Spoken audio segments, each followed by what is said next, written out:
Welcome, beautifuls. This is where our journey begins. Not in doing more, but in remembering how to be. The sacred pause is the entry point to everything you are about to experience over the next 8 weeks. It is the doorway between who you have been and who you are becoming. Like I said in the introduction, for so many years, I lived in a constant state of motion, chasing the next goal, the next achievement, the next version of enough. I was always moving, but I wasn't always present.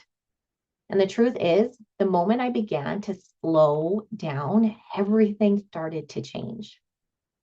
Slowing down has become my revolution. It has become the most radical act of self-trust I have ever practiced.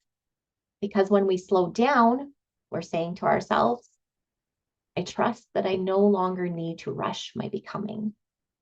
I trust that life is going to meet me exactly where I am.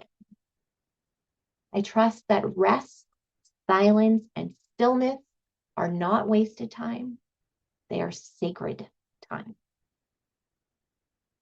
The sacred pause is not about stopping everything in your life. It's not about being lazy.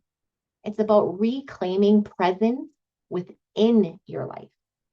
It is the choice to breathe before you respond, to feel before you fix, to listen before you leap. Our culture has conditioned us to associate movement with worth, that to slow down means that we're falling behind. But what if slowing down is the very thing that your body, heart, and soul need to finally catch up with one another? When you pause, you give your nervous system a chance to regulate. You give your intuition a chance to speak and your energy a chance to realign. The sacred pause teaches your body that it is safe to be still. It reminds your mind that it doesn't have to do it all, and it shows your soul that you are listening. For me, my sacred pauses happen at the bookends of my day. First thing in the morning, before the world begins to pull at me, I sit in silence for at least 30 minutes. Sometimes it's longer. No phone, no noise, no expectations, just me, my breath, my awareness of what I'm feeling, and my journal. It is not time to think about all the things I need to do during the day. It is about feeling into what I want to be during the day. Then again, at the end of my day, I take another 15 minutes. And this is my time to come back home to myself, to release the energy that I've carried, and to listen to what wants to be acknowledged and to prepare my body for rest. Your pauses might look different, and that's okay. Maybe it's going to need to be on your lunch break. Maybe it's when you first arrive home from work before dinner or family time begins. What matters most is that it becomes yours. You need to choose a time that feels most supportive to your current rhythm. What works for me might not work for you. But if you can, keep it consistent so that your body begins to anticipate that this moment is sacred. If your days are unpredictable or so full, choose flexibility instead of guilt. Each morning, you can look at your day and ask yourself, when will I give myself the gift of pause today? And then you schedule it in, just like any other appointment or responsibility, because this is the most important time you will invest every day. It's the moment that reconnects you to your truth. It's where your clarity begins to rise, and it's the space from which every other part of your fiercely feminine journey will unfold.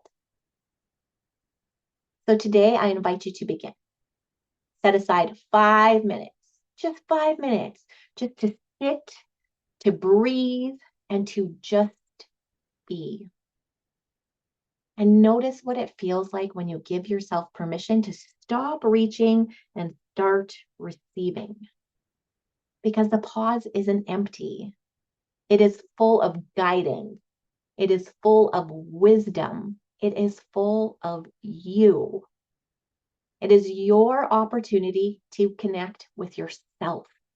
It is your opportunity to hear what your body, mind, and soul are trying to tell you.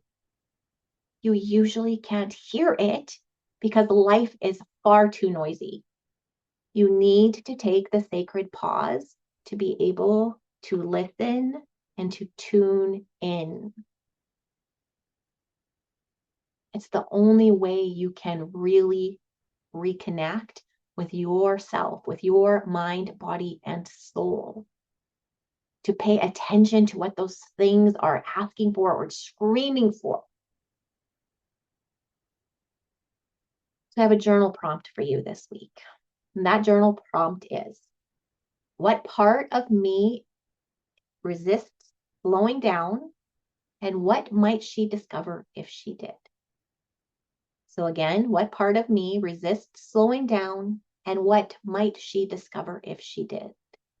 I want you to ask yourself that question. And I want you to take your time with this one. There is no rush. If you don't want to journal it by writing it down, that's fine, but take some time to think about it. Maybe even make a voice note in your phone, because I promise you it has way more power if you record it in some way. This is why I love to journal and include journaling in just about everything that I do and everything that I offer. There is power when we record it. There is power when we can go back and reread it or re-listen to it. So take your time. Answer that question as honestly as you can. Let it be the beginning of this process. And as we move through week 1 together, you're going to receive a guided embodiment meditation, a sacred ritual to create your space, and a community reflection where we begin to share what coming home means to each of us. I encourage you to keep your daily pause woven through it all, morning, evening, or anywhere in between. Let it just become part of your rhythm, not just for this week, but definitely for this entire 8-week journey, and hopefully far beyond that. The simple practice of stopping, breathing, and listening becomes the foundation of everything we do. Because when you honor the pause, you learn to honor yourself. Welcome home.